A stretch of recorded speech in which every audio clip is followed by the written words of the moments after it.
Hello and welcome to SPMIS Academy. Today we will analyze important newspaper articles of 9th November 2020. Please note you can download the PDF version of today's newspaper analysis by clicking the link given in the comment section. You can download the PDF version of September 2020 magazine from our website spmisacademy.com. You can also join our WhatsApp group through the link given in the description section for more study materials. This is the list of the topics that we'll cover from today's newspaper. The first article is taken from editorial segment. इससे related article आज के लगभग हर एक अखबार में आया है, may it be the Assam Tribune, the Hindu और the Indian Express, and the topic is about the new US president, opportunities and challenges for India. तो इस तरह के आर्टिकल्स आने वाले टाइम में और भी आते रहेंगे और हम लोग और भी इसके डायमेंशंस को एक्सप्लोर करते रहेंगे. This topic is important from our syllabus paper 3 international relations point of view. So जो कॉन्टेक्स्ट है, जो बैकग्राउंड है, वो तो आप सब जानते ही होंगे. यूएस प्रेसिडेंशियल इलेक्शन का प्रोसेस कंप्लीट हो चुका है and Democrat candidate Joe Biden has now been declared winner of the 2020 US presidential election and he has now been declared 46th president of United States. और उसके साथ ही जो उनके वाइस प्रेसिडेंशियल कैंडिडेट थी Kamala Harris, she has also been now elected as the vice president. US में ऐसा ही होता है, हर एक जो पोटेंशियल या जो प्रेसिडेंशियल कैंडिडेट होता है वो अपना वाइस प्रेसिडेंट कैंडिडेट भी अपने साथ अनाउंस करता है, और अगर प्रेसिडेंट अपना वोट इलेक्शन जीत जाते हैं तो वाइस प्रेसिडेंशियल कैंडिडेट भी अपने आप इलेक्टेड माना जाता है. तो जो बाइडेन के इलेक्ट होते के साथ ही Kamala Harris has also secured her position as vice president of the US, and with this she has become the first woman to become vice president of the US. अभी तक US की लगभग 200 सालों की हिस्ट्री में कभी भी कोई विमेन वाइस प्रेसिडेंट भी नहीं हुई थी और अभी तक तो कोई भी विमेन प्रेसिडेंट हुई नहीं है. जो बिडेन का टर्म फॉर्मली स्टार्ट होगा from next year on 20th January, that means 20th जनवरी 2021. अब इस आर्टिकल में जो टॉपिक्स डिस्कस किए गए हैं वो समझते हैं. देखो, जो Biden will B now replacing Donald Trump, और उसके साथ ही कुछ फॉरेन पॉलिसीज़ में चेंजेज आएंगे, कुछ इकोनॉमिक पॉलिसीज़ में चेंजेज आएंगे. तो उन फॉरेन पॉलिसीज़ में चेंजेस का, इकोनॉमिक पॉलिसीज़ में चेंजेस से इंडिया के ऊपर क्या क्या इम्पैक्ट पड़ सकता है. Of course these are just expectations, लेकिन क्या क्या एक्सपेक्टेड इम्पैक्ट्स पड़ सकता है वो इस आर्टिकल्स में डिस्कस किया गया. आने वाले टाइम में वो अपनी फॉरेन पॉलिसी और इकोनॉमिक पॉलिसी जब डिफाइन करेंगे, एक्सप्लेन करेंगे, then it will be more clear. But for the time being let us anticipate कि क्या क्या इम्पैक्ट हमारे देश के ऊपर इकोनॉमिक सेंस में और ओवरऑल स्ट्रेटजिक सेंस में पड़ सकता है. सो expected changes in US policy और उसका क्या इकोनॉमिक एस्पेक्ट में इम्पैक्ट होगा इंडिया के ऊपर वो समझते हैं.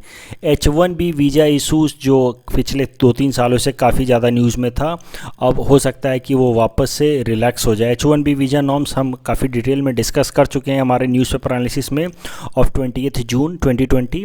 वहाँ पे हमने आपको बताया था कि H1B वीज़ा यूएस देता है to the technocrats, to the professionals, जो अलग अलग देशों से, जैसे इंडिया से, चाइना से, जो प्रोफेशनल्स होते हैं, जो एक तरह की प्रोफेशनल डिग्री होल्ड करते हैं एक सर्टेन लिमिट की, उन लोगों को H1B वीज़ा इशू करता है यूएस, ताकि वो लोग जाकर के यूएस के अंदर काम कर सकें. ये H1B वीज़ा का सबसे ज़्यादा फ़ायदा इंडियन ओरिजिन के लोगों को होता है. इंडियन ओरिजिन के कई सारे लोग, आपको पता है, यूएस में जाकर के रहते हैं, काम करते हैं. इनफैक्ट इंडियंस, बहुत सारे इंडियंस हैं जो यूएस के सिलिकॉन वैली में जाकर के काम कर रहे हैं and they are earning a huge remuneration. They also send back remittances to India. तो ये सब कुछ पॉसिबल हो पाया बिकॉज काफ़ी सालों से यूएस ने काफ़ी लिबरल H1B वीज़ा नॉर्म्स को फॉलो किया, जिसका फ़ायदा उठा करके इंडियंस वहाँ जाते हैं और वो आराम से नौकरी कर पाते हैं. लेकिन अंडर डोनाल्ड ट्रंप ये H1B वीज़ा नॉर्म्स को काफ़ी स्ट्रिंजेंट किया जा रहा था, ताकि इंडियंस को और बाकी इस तरह के जो प्रोफेशनल्स हैं उनको यूएस में एम्प्लॉयमेंट अपॉर्चुनिटीज़ ना मिल पाई. Donald Trump followed a policy of America first, यानी कि जो वहाँ के लोकल एम्प्लॉयमेंट है उसमें सबसे पहले वहाँ के लोकल अमेरिकन्स का ये क्लेम होना चाहिए. देखिए, डोनाल्ड ट्रंप की पॉलिसी को अगर आपने ध्यान से फॉलो किया होगा, हमने भी न्यूज़पेपर आर्टिकल में कई बार डिस्कस किया है, तो डोनाल्ड ट्रंप की पॉलिसी किसी पॉपुलिस्ट मेजर से ज़्यादा कुछ भी नहीं है. आप देखिए, जब अमेरिकन्स वो डिग्री होल्ड ही नहीं कर रहे हैं, वो प्रोफेशनलिज्म होल्ड ही नहीं कर रहे, जो एक्सपर्टाइज चाहिए, जो कॉम्पिटेंस चाहिए इन जनरल अमेरिकन्स वो होल्ड नहीं कर रहे, तो आप उनके लिए वो जॉब्स रिजर्व करके करेंगे क्या? फॉर एग्जांपल, अगर आपको एक एक्सपर्ट डॉक्टर चाहिए, एक कार्डियक सर्जन चाहिए, और वो कार्डियक सर्जन के लिए आप H1B वीज़ा नॉर्म्स देते थे, तो और इंडिया से, चाइना से इस तरह के कार्डियक सर्जन जाकर के यूएस में काम कर रहे हैं। अब आपने वो जॉब रिजर्व कर दिया फॉर लोकल अमेरिकन्स, लेकिन लोकल अमेरिकन्स के अंदर इतने कॉम्पिटेंस भी तो होना चाहिए, इतने कार्डियक सर्जन्स भी तो होने चाहिए। So that is the point. US के अंदर आपको पता है बहुत सारे लोग कॉलेज भी नहीं जाते हैं, वहाँ पे the people get some kind of basic jobs and then they live their life with that kind of job itself। तो ओवरऑल वहाँ का बेसिक लाइफस्टाइल ही इतना इम्प्रूव्ड है विथ रिस्पेक्ट टू इंडिया या किसी दूसरे डेवलपिंग कंट्रीज़ के तुलना में कि उनकी लाइफ हमें बेहतर लगती है, बट इन जनरल उनके यहाँ पे प्रोफेशनल डिग्री होल्डर्स काफ़ी कम हैं। तो the point that I am trying to make कि H1B वीज़ा इशूज़ जो स्ट्रिंजेंट कर दिया था डोनाल्ड ट्रंप ने, वो सुन के लगेगा कि हाँ Donald Trump is working for the local Americans, but actually it was a populist major. उससे कुछ खास फ़ायदा ऑन ग्राउंड यूएस को होने वाला नहीं था, और इसी कारण से आने वाले टाइम में जब जो बिडेन अब प्रेसिडेंट बन गए हैं, तो ये उम्मीद की जा रही है कि H1B वीज़ा के जो स्ट्रिंजेंट नॉर्म्स थे उसको वापस से रिलैक्स कर दिया जाएगा और पुराना सिस्टम वापस से ला दिया जाएगा। उसके अलावा GSP system, generalise system of preference, जिसके तहत इंडिया के कई सारे जो एक्सपोर्ट्स थे, जो गुड्स एक्सपोर्ट होते हैं यूएस के अंदर, उसको इंपोर्ट ड्यूटी से फ्री कर दिया गया था यूएस के अंदर। लेकिन वो GSP नॉर्म्स को विड्रॉ कर लिया था डोनाल्ड ट्रंप ने last year, again following the policy of America first, कि अमेरिका के अंदर हम लोग प्रोडक्शन करेंगे, इंपोर्ट सब्सटीट्यूशन जैसी पॉलिसी, एक तरह की प्रोटेक्शनिज्म जैसी पॉलिसी कि हमारे लोकल इंडस्ट्रीज़ को फ़ायदा होगा, मोर और लेस समथिंग सॉर्ट ऑफ आत्मनिर्भर भारत अभियान जो हम अपने देश में चला रहे हैं कि हम इंपोर्ट कम करेंगे, अपने देश में ज़्यादा प्रोड्यूस करेंगे। इसी तरह का पॉलिसी यूएस लेकर के आ रहा था लास्ट ईयर तक अंडर डोनाल्ड ट्रंप, और उसी को फॉलो करते हुए यूएस ने शट डाउन कर दिया the GSP, generalise system of preference being given to developing countries like India. GSP को भी हम डिस्कस कर चुके हैं इन और detail in our newspaper analysis of 15 October 2020, तो उसको जाकर के आप देख सकते हैं। तो वापस से देखो, GSP भी एक पॉपुलिस्ट मेजर है। सुन के फिर से लगेगा कि डोनाल्ड ट्रंप अमेरिका के लिए अच्छा काम कर रहे हैं, डोनाल्ड ट्रंप जो लोकल अमेरिकन इंडस्ट्रीज है उसको प्रमोट कर रहे हैं, और सुन के आपको लगेगा कि he is working for developing American economy. लेकिन this is superficial understanding of his policy. अगर आप डिटेल में समझेंगे तो आपको पता चल जाएगा कि यूएस की पॉलिसी और यूएस की जो इकोनॉमी है दैट इज़ ऑलरेडी 1 और 2 नॉच अहेड। इंडिया, चाइना, हम सब एक्सपोर्ट करते हैं यूएस को। Even India has overall trade surplus with respect to US. इसका मतलब ये तो नहीं हो गया कि India is a richer country than US. Even China is not a richer country overall, अगर पर कैपिटा इनकम की बात करें तो विथ रिस्पेक्ट टू यूएस। हम इतना ज़्यादा एक्सपोर्ट करते हैं, दैट डज़ नॉट मीन कि हम रिच हैं। देखो, जो बेसिक चीज़ों की रिक्वायरमेंट है, फॉर एग्जांपल इंडिया से वो वीट खरीदता है, राइस खरीदता है, ये सारी चीज़ें वो इंपोर्ट करता है यूएस। चाइना से भी वो कई सारे गुड्स इंपोर्ट करता है। इनफैक्ट अमेरिकन कंपनियां जैसे कि एप्पल वगैरह वो चाइना में प्रोडक्ट बनाती हैं और वो फ़ोन फिर यूएस में बेचती हैं, वो गुड्स को इंपोर्ट करता है, और इस कारण से उसका ट्रेड सरप्लस हमेशा ट्रेड डेफिसिट रहता है with respect to countries like India and China. इसका मतलब ये नहीं कि वो गरीब हो गया, यूएस बैकवर्ड हो गया, वो इन सब तरह की बेसिक नीड्स को इंपोर्ट करता है हमारे जैसे कंट्रीज़ के साथ, इंडिया और चाइना के साथ, जबकि वो फिर हायर एंड एक्टिविटीज़ में इंक्लूड होता है, जिसको हम लोग कहते हैं tertiary and quaternary quinary activity. जैसे कि वो टेक्नोलॉजी बिल्ड कर रहा है, R&D पे काम कर रहा है, चाहे वो फार्मास्यूटिकल्स हो या सॉफ्टवेयर का फील्ड हो, आर्टिफिशियल इंटेलिजेंस हो, तो वो एक नॉच ऊपर खेलते हैं वो लोग। और ये समझना कि अगर हम इंडिया से अगर हम वीट या फार्मास्यूटिकल प्रोडक्ट्स एक्सपोर्ट कर रहे हैं यूएस में, that does not make India richer with respect to US. US की जो पॉलिसी है दैट इज़ यूएस की जो इकोनॉमी है that is more incline towards quaternary and quinary segment in even in tertiary segment. So again the point जो मैं बताना चाह रहा हूँ आपको कि डोनाल्ड ट्रंप ने जो ये अमेरिका फर्स्ट पॉलिसी बोल करके प्रोजेक्ट करके कि मैं अमेरिकन्स को प्रेफरेंस देना चाहता हूँ और इस कारण से मैं H1B वीज़ा नॉर्म्स को स्ट्रिंजेंट कर रहा हूँ, GSP को शट डाउन कर रहा हूँ, that is just a populist measure to convince to assuage the feeling of the local Americans कि डोनाल्ड ट्रंप इकनॉमी के लिए कुछ कर रहे हैं, लेकिन ओवरऑल अमेरिका की इकनॉमी अलग तरीके की है, that is of different kind that works in the quaternary quinary segment. उसको ओवरऑल वो बेसिक चीज़ें इंपोर्ट करता है और वो हाई एंड की चीज़ें बनाता है, वो फेसबुक बनाता है, गूगल लाता है, माइक्रोसॉफ्ट लाता है, जो बैठे बैठाए वो दुनिया को एक्सपोर्ट कर भी देते हैं सर्विसेज को और पैसे भी कमा लेते हैं। सो और वो ग्लोबल ट्रेड में काउंट भी नहीं होता, जिस कारण से अमेरिका की जो ओवरऑल इकोनॉमी है वो ट्रेड डेफिसिट दिखती है। So that is the point. लेकिन डोनाल्ड ट्रंप ने इस तरीके से लोगों को मोबिलाइज कर रखा था। पिछले बार 2016 में इन्हीं सब फैक्टर्स के कारण वो इलेक्शन जीत गए थे, but this time he could not mobilise people. उसके अलावा जो तीसरा फैक्टर है, इकोनॉमिक फैक्टर, जो इंडिया के लिए इम्पॉर्टेंट है, that is US sanctions on Iran.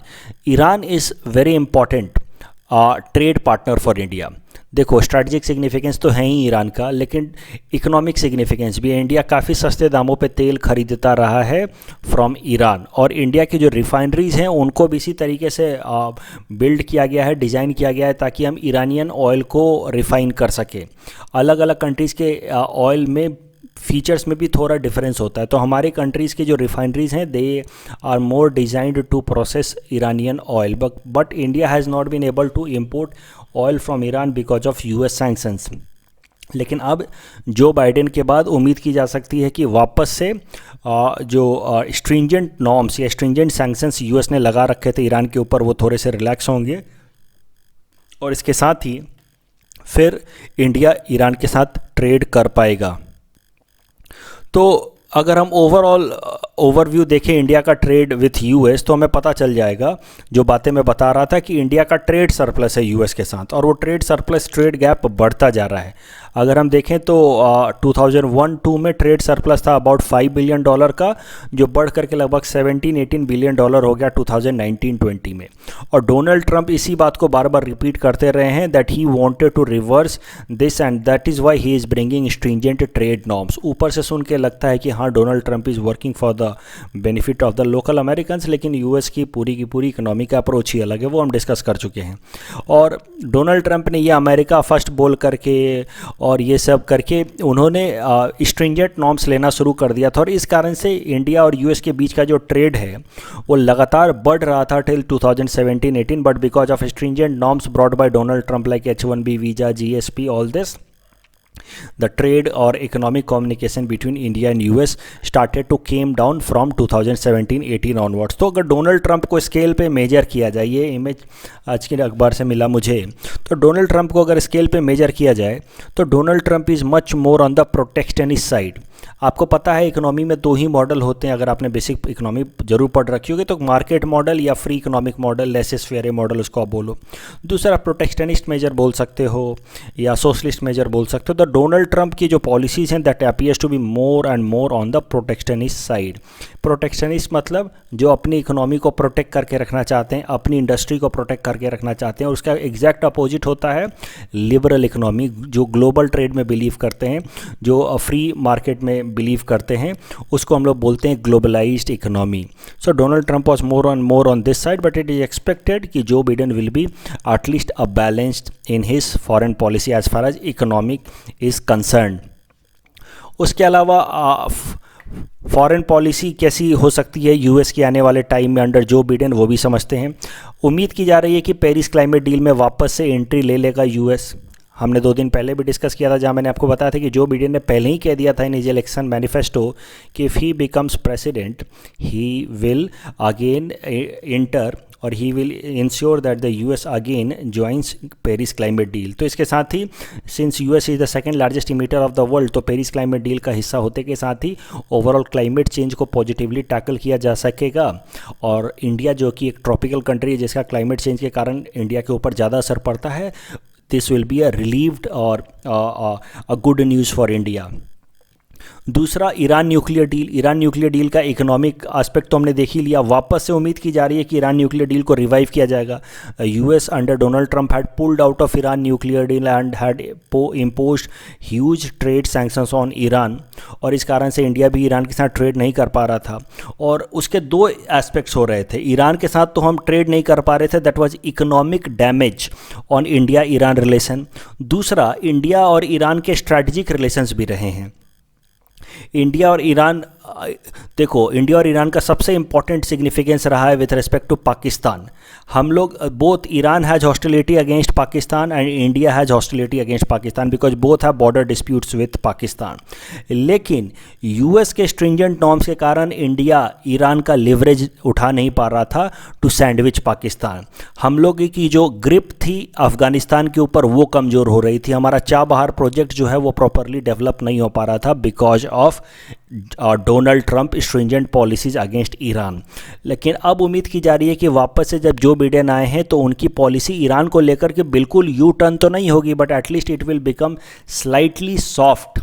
और ये जब नॉर्मल होगा, थोड़ा सॉफ्ट रिलेशनशिप होगा, स्टैंस होगा against Iran, then it will provide some room for India to develop its strategic relationship with Iran. Again India जो चाबहार रेल प्रोजेक्ट से India को बाहर कर दिया गया था, हो सकता है कि वापस से इंडिया अब एंट्री ले ले चाबहार रेल प्रोजेक्ट में, और इसके साथ ही इंडिया का ग्रिप अफगानिस्तान के ऊपर और बेहतर हो सकेगा। और इसके साथ ही इंडिया की जो फॉरेन पॉलिसी है with respect of to Pakistan, to sandwich Pakistan from the western side with help of Iran and Afghanistan and from the eastern side with help of Indian territory, वो वापस से हम उसको इम्प्लीमेंट कर पाएंगे। ओवरऑल अफगानिस्तान इशूज़ में भी अब इंडिया के लिए थोड़ा सा ये रिलीफ है सिंस जो Biden will B replacing Donald Trump. तो डोनाल्ड ट्रंप बहुत ज़्यादा जल्दीबाजी में थे अफगानिस्तान की अपनी पॉलिसी को लेकर के। He wanted to pull US forces as soon as possible from Afghanistan, और वो तालिबान को इस कारण से जितना जल्दी हो सके उतना जल्दी पावर ट्रांसफ़र करने के प्रोसेस में थे, क्योंकि वो इलेक्शन से पहले दिखाना चाहते थे कि he has achieved something significant in Afghanistan, and that was a matter of trouble और matter of concern for India.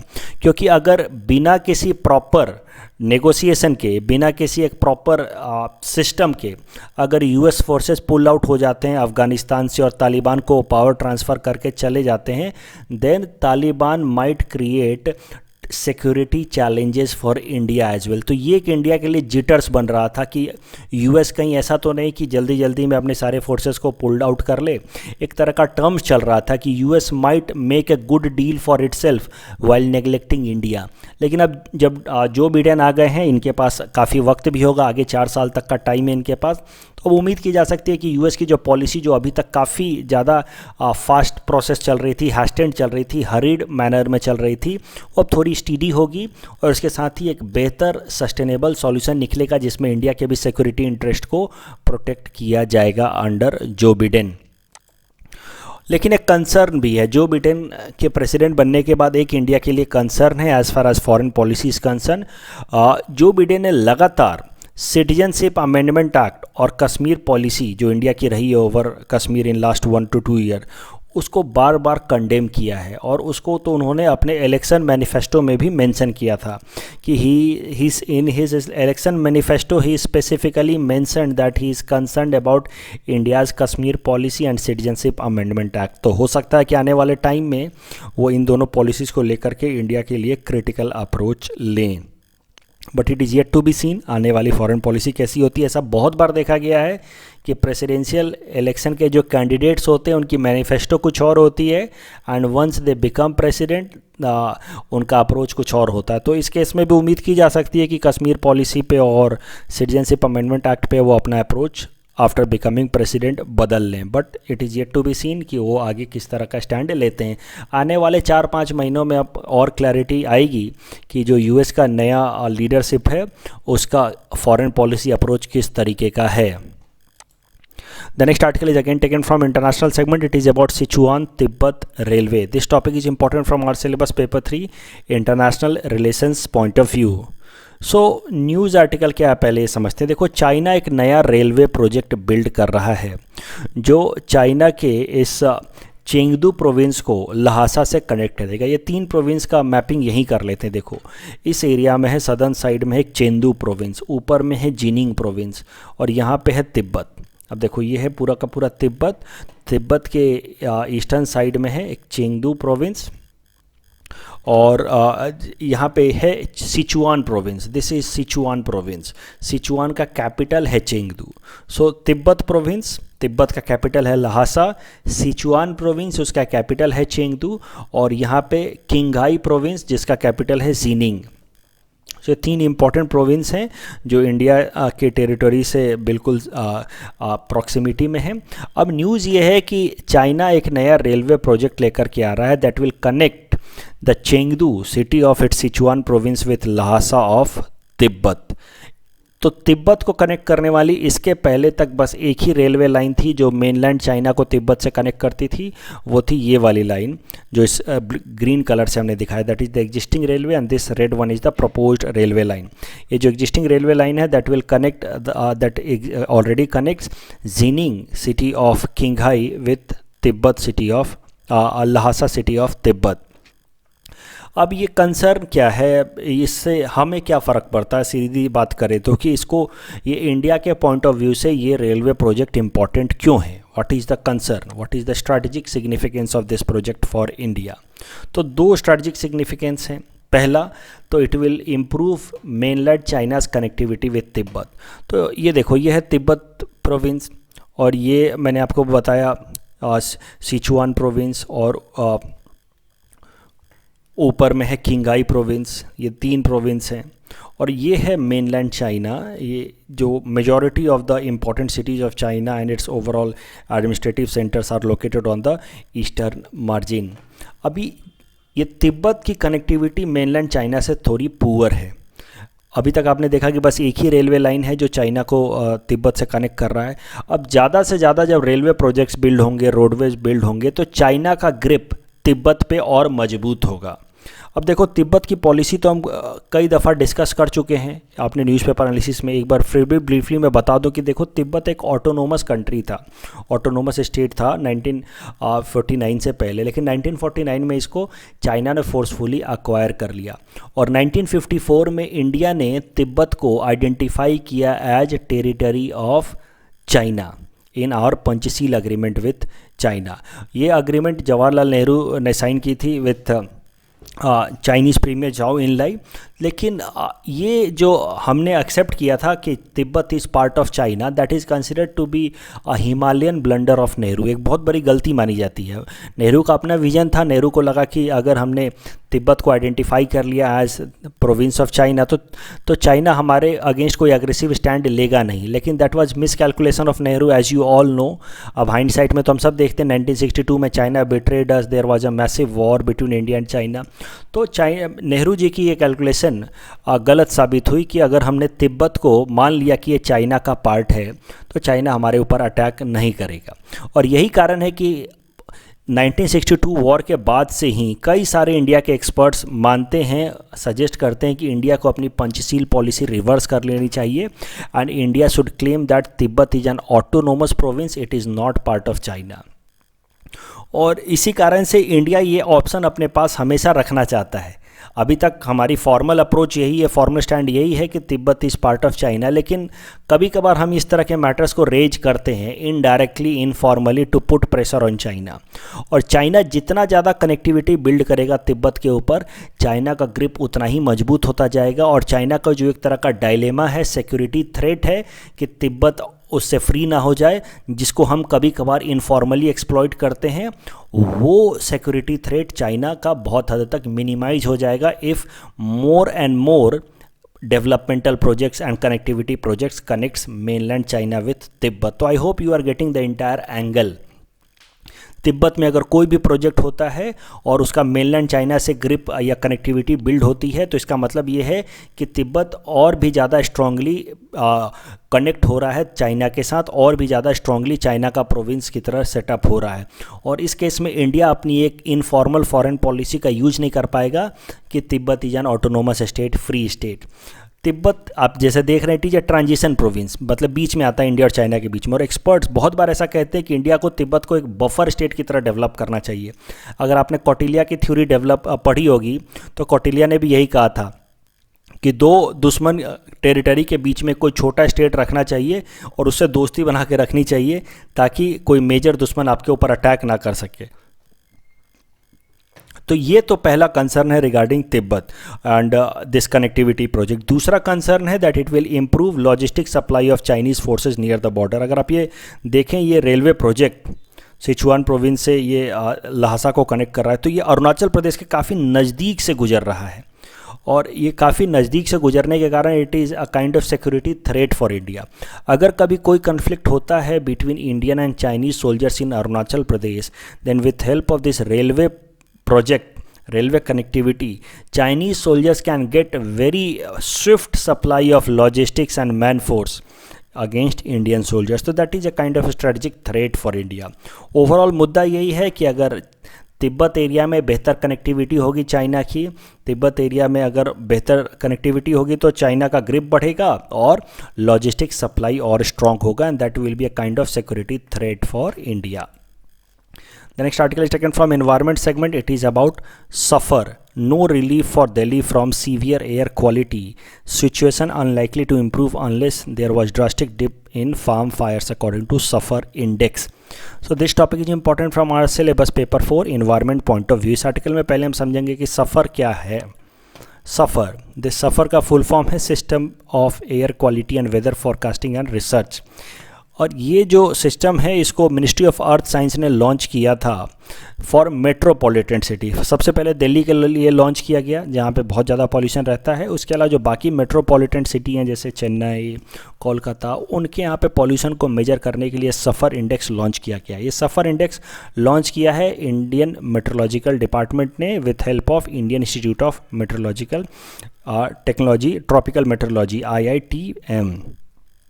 अब ये सफ़र में होता क्या है कि देखो ये 10 तरीके के पॉल्यूटेंट्स का लेवल मेजर किया जाता है. ये 10 पॉल्यूटेंट हैं: particulate matter 2.5, particulate matter 10, ozone, carbon monoxide, nitrogen oxide, sulphur dioxide, benzene, toluene, xylene and mercury. इनका लेवल मेजर किया जाता है और लेवल मेजर करने के बाद उस शहर की क्वालिटी बताई जाती है कि शहर का जो एयर क्वालिटी है वो किस कैटेगरी में लाई करता है.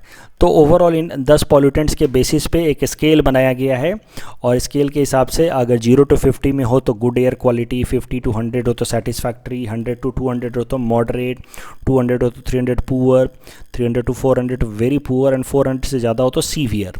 तो ये 6 कैटेगरी हैं. अगर हम इंटरनेशनल स्केल से कंपेयर करें तो इंडिया का जो कैटेगराइजेशन है वो ऑलरेडी काफ़ी लिबरल है. आप देखो अगर फॉरेन कंट्रीज़ में, खासकर यूरोपियन कंट्रीज़ में 300 से ज़्यादा लेवल ऑफ पॉल्यूशन हो जाता है तो उसको लोग हजार्डस मानते हैं, जबकि हमारे यहाँ पे 400 से ऊपर हो तो हम लोग उसको सीवियर बोलते हैं. अगर उनके यहाँ पे ये 150 से ज़्यादा ऊपर हो जाए तो वो अपने स्कूल्स ऑफिसेस को बंद करने लगते हैं. हमारे यहाँ पे सीवियर कंडीशंस में भी स्कूल और ऑफिसेस चलते रहते हैं. तो हमारे यहाँ पे वैसे ही कैटेगराइजेशन काफ़ी लिबरल है, उसके बावजूद भी हमारे यहाँ पे पॉल्यूशन लेवल काफ़ी हाई रहता है, specially in the metropolitan city and specially in Delhi. और उसको मेजर करने के लिए सफ़र इंडेक्स यूज किया जाता है. और इस तरीके से अलग अलग लोकल एरियाज़ में इस तरह का बोर्ड पे आप देखोगे सड़क के किनारे इस तरह के LED बोर्ड्स लगे होते हैं और इस तरह का प्रोजेक्शन होता रहता है. दिल्ली के अंदर भी चांदनी चौक में एयर की क्वालिटी सफ़र इंडेक्स में 170, लोधी रोड पे सेटिस्फैक्ट्री है 90 के अंदर, मथुरा रोड पे 160. इस तरीके का प्रोजेक्शन अलग अलग जगहों पे LED बोर्ड्स पे करके दिखाया जाता है ताकि लोगों को पता चल सके कि उनके एरिया का एयर क्वालिटी है कैसा. देखिए सफ़र इंडेक्स के अलावा एक और इंडेक्स है नेशनल एयर क्वालिटी इंडेक्स, नाकी. इन दोनों में आपको कंफ्यूज नहीं होना, एग्जाम में इससे रिलेटेड अक्सर सवाल पूछ लेते हैं. तो SAFAR index was brought by ministry of earth sciences and that was for only metropolitan city, जबकि ये national air quality index that has been brought by ministry of environment, forest and climate change and that is for almost all important cities of India. यहाँ पे 8 तरीके के pollutants को major किए जाते हैं. इसमें भी 6 कैटेगराइजेशन है, बिल्कुल सफ़र जैसा ही है, लेकिन SAFAR is only for metropolitan brought by ministry of earth sciences, जबकि ये जो है ministry of environment, forest and climate change है, इसमें 8 पॉल्यूटेंट्स मेजर किए जाते हैं. सफ़र में 10 पॉल्यूटेंट्स थे. इसमें भी इस तरह के पॉल्यूटेंट्स हैं, उनका अलग अलग लेवल दिया गया है और उसके बेसिस पे एयर की क्वालिटी कैटेगराइज की जाती है: good, satisfactory, moderately polluted, poor, very poor and severe. अभी करंट न्यूज़ क्या है? करंट न्यूज़ सिंपल है, हमने पहले पेज पे ही देख लिया था कि air quality in Delhi remained in the severe category, मतलब वहाँ का ओवरऑल पॉल्यूशन लेवल 400 से ज़्यादा है फॉर लास्ट 4 कंसेक्यूटिव डेज। और इसके पीछे जो कारण है, जो main reason behind such a severe category of air pollution, that is stubble burning by the farmers of Punjab and Haryana. Stubble burning तो हम पहले भी देख चुके हैं। स्टबल बर्निंग में होता क्या है कि देखो, जब जब खरीफ फसल की कटाई हो जाती है, जो धान की कटाई हो जाती है, यानी कि राइस क्रॉप की जब कटाई हो जाती है, तो इस तरह का छोटा छोटा पार्ट रह जाता है फील्ड के अंदर, जिसको हम लोग स्टबल करते हैं। अब अगले सीजन का सोइंग आ जाता है, तभी अगले सीजन का सीड डालना होता है, रबी सीजन का वीट उगाना होता है। पंजाब और हरियाणा के फार्मर्स को, वो लोग राइस भी और वीट भी हर साल उगाते हैं। तो वीट उगाने के लिए सीड डालने का वक्त बचता नहीं है इनके पास कि इसको ये लोग हाथ से निकालें, इस स्टबल को हाथ से निकालें, फिर सीड डालें, क्योंकि इसको हाथ से निकालने तो काफ़ी वक्त लग जाएगा। तो इस कारण से फार्मर्स करते क्या है, स्टबल को बर्न कर देते हैं, जला देते हैं, to prepare their field for rabi crop of wheat in the November itself. लेकिन जब ये स्टबल को बर्न कर देते हैं तो बहुत ज़्यादा स्मोक निकलता है इससे, और ये जो स्मोक है वो दिल्ली और आसपास के एरिया में जाकर के स्प्रेड हो जाता है, वहाँ के एयर में मिक्स हो जाता है। और आपने टेम्परेचर इन्वर्जन का कंडीशन पढ़ रखा होगा, कॉन्टिनेंटलिटी, दिल्ली का कॉन्टिनेंटल टाइप ऑफ क्लाइमेट है ही, तो वहाँ पे टेम्परेचर इन्वर्जन का कंडीशन बन जाता है, और टेम्परेचर इन्वर्जन के साथ ही बहुत ज़्यादा फॉग बन जाता है, और फॉग के साथ जब ये स्मोक मिलता है तो it leads to formation of smog, और स्मॉग जो है वो बहुत ज़्यादा अनहेल्दी होता है, स्पेशली फॉर द लंग्स, और इस कारण से दिल्ली की एयर क्वालिटी को काफ़ी नुकसान पहुंचता है। दैट इज़ वाई अभी के टाइम में यही हुआ, इस साल भी फार्मर्स ने पंजाब हरियाणा के स्टबल बर्निंग की है, स्मोक निकला और स्मोक फॉग के साथ मिलकर के स्मॉग बन गया। That is why the air quality of Delhi has been consistently in the severe category for last 4 days. आप देखो यहाँ पे आज के न्यूज़पेपर में आया है, इंडिया गेट बेयरली दिख पा रहा है राजपथ रोड से, दिखता ही नहीं है। और ऐसा नहीं है कि it is for because of fog, it is because of smog, smoke plus fog के कारण देखो इंडिया गेट दिख ही नहीं रहा राजपथ रोड से। तो ये प्रॉब्लम हो रही है दिल्ली के अंदर। ये इस साल की बात नहीं है, हर साल का प्रॉब्लम है। That is a perennial problem for Delhi in past few years. इस पूरे टॉपिक के बेसिस पे हमने आपको ये प्रैक्टिस क्वेश्चन दे रखा है। You can attempt this question and you can submit the answer in the comment section. The next article is taken from economy segment. It is about FASTags. It is important from our syllabus paper 4 Indian economy point of view, especially subtopic infrastructure. फास्टैग्स को briefly समझ लेते हैं। देखो फास्टैग्स हम पहले भी discuss कर चुके हैं, आज इसको एक बार फिर से देख लेते हैं। फास्टैग्स कैसा ये लेकर के आई है ये policy ministry of road transport and highway. इसमें कैसा है, 4 व्हीलर्स को अपने ऊपर, जो 4 गाड़ियाँ हैं उनको अपने ऊपर इस तरह का एक टैग लगा के रखना होगा, जिसको कहा जाएगा फास्टैग। उस पर एक बार कोड होगा, और ये इससे होगा क्या कि ये जब भी ये लोग टोल प्लाजा से गुजरेंगी ये गाड़ियाँ, तो उस टोल प्लाजा पे ऊपर एक रेडियो फ्रीक्वेंसी आइडेंटिफिकेशन कैमरा लगा होगा, रेडियो फ्रीक्वेंसी को रीड करने वाला कैमरा लगा होगा, टैग रीडर। वो इसको रीड कर लेगा, ये इस टैग को वो रीड कर लेगा, और टैग को रीड करते से ही क्या पता चल जाएगा कि ये गाड़ी यहाँ से गुजरी है, और ये गाड़ी यहाँ से गुजरी है, इसका मतलब ये है कि इसको टोल टैक्स भरना है, और वो टोल टैक्स इस गाड़ी के ओनर के अकाउंट से डिडक्ट कर लिया जाएगा। अभी कैसा होता है कि हम जाते हैं टोल नाके पे रुकते हैं, 100 रुपये 80 रुपये का जो भी टोल टैक्स होता है वो भरते हैं, फिर आगे जाते हैं। अब से इस फास्टैग सिस्टम के बाद क्या होगा, हमें एक प्रीपेड अकाउंट बनाना होगा। उस अकाउंट में 1000 रुपये 2000 रुपये पहले से रख लेंगे, और जब भी हम किसी भी टोल से गुजरेंगे तो हमारा ये टैग जो है वो टैग रीडर रीड कर लेगा, और टैग रीडर जैसे ही रीड करेगा ऑटोमेटिकली हमारे अकाउंट से टोल टैक्स डिडक्ट हो जाएगा। इससे सबसे बड़ा फ़ायदा क्या होगा कि ट्रैफिक कंजेशन का प्रॉब्लम ख़त्म हो जाएगा। पहले कितना आप तो खुद ही फेस करते होंगे ट्रैफिक में, टोल टैक्स पे, टोल नाका पे कितना ज़्यादा ट्रैफिक कंजेशन होता है। अब ये सब प्रॉब्लम्स ख़त्म हो जाएंगी, आप बस आराम से मूव करेंगे और ऑटोमेटिकली कार्ड ये रीड हो जाएगा और पैसा डिडक्ट हो जाएगा without any stoppage on the toll booth. News काफ़ी सिंपल है, जिस कारण से मैं आर्टिकल कवर कर रहे हैं। मिनिस्ट्री ऑफ रोड ट्रांसपोर्ट और हाईवे ने कहा है कि now FASTag will be mandatory for all 4 wheeler vehicles from 1 जनवरी 2021, और इसको इम्प्लीमेंट करने के लिए सेंट्रल मोटर व्हीकल रूल 1989 को अमेंड किया गया है। In our segment, most probable PT topics for upcoming APSC, today we'll cover topic number 175 to 177. Topic number 175 is about Dr. Indira Goswami. She won Sahitya Academy Award. She mostly wrote in Assamese language. Many of her works has been translated into English from her native Assamese, which includes The Moth Eaten Hoda of the Tusker, The Pages Stained with Blood, and The Man from Chinnasmata. In later phase of her life, Dr. Indira Goswami was very much impressed with the epic Ramayana. She read a book on Ramayana in Assamese by Madhav Kandali. Madhav Kandali is the first person to write Ramayana in Assamese, and Dr. Indira Goswami got highly influenced by Ramayana and decided to make it more popular in Assam, and that is why she established Southeast Asian Ramayana Research Center in Guwahati in 2008. Dr. Indira Goswami is the second recipient of Gyanpith Award from Assam. Dr. Birendra Kumar Bhattacharya is the first recipient of Gyanpith Award from Assam for his book Mrityunjay. Please attempt this question that is based on topic number 175. Topic number 176 is about World Wide Fund for Nature, WWF. It is an international non-governmental organization founded in 1961. It works in the field of wildlife preservation and reduction of human impact on environment. Its headquarters is in Gland, Switzerland. Please attempt this question based on topic number 176. Topic number 177 is about Birsa Munda. He was an Indian tribal freedom fighter. He belonged to Munda tribe of Jharkhand. His portrait hangs in Indian Parliament Museum, and he is the only tribal leader to have so honored. ये news में क्यों थे आसाम के अंदर? Because Santhali student union celebrated 144th birth anniversary of Birsa Munda in Udalguri district. तो आसाम के अंदर ये न्यूज़ में थे, हो सकता है इनसे रिलेटेड सवाल पूछ लिया जाए. Please attempt this question based on topic number 177. You can submit the answer in the comment section. This is the answer of question number 172 to 174 that we had given in yesterday's newspaper analysis. Today's question can be attempted by students and you can submit the answer in the comment section. We will be sharing answer of these questions in tomorrow's newspaper analysis. कल जो हमने practice question दिया था उसका एक बार answer देख लेते हैं. Which of the following are true about geosynchronous satellite? Its time period is 24 hours. It is correct. It is stationary over a particular point on the equator. This is wrong. It is not stationary over a particular point of equator. It's a geostationary satellite which is stationary over a particular point of equator. So the correct answer will be option A, one only. That's all from our side for today. Thanks for watching.